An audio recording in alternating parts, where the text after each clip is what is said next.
I decided recently that I wanted to learn Java, so to do that, I decided that I would program the game Uno as a good starting way to also be able to work toward creating other card games in the future. So I haven't finished the whole game, but I have made a card class and a deck class. For the card class, it has the different colors and the different values all the cards can hold. In the deck class, it goes through and assigns all those different things to the cards and holds on to them in the form of a deck. And then it also will shuffle it automatically.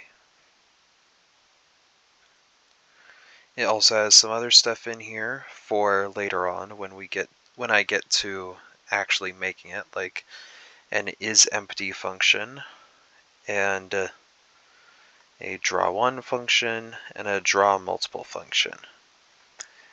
All of those are there for when the game actually ends up needing those. To showcase what I have so far, I put this together. What it's doing is it initializes a new deck.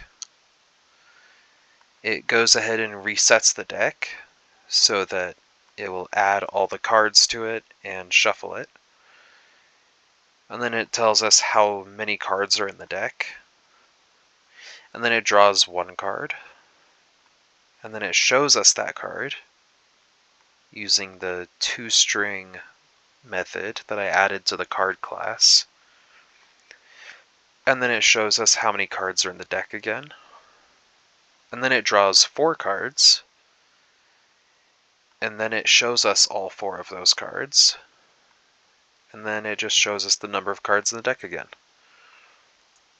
And when you run it, it looks like this. An Uno deck starts with 108 cards, so that's why it shows 108, which makes sense.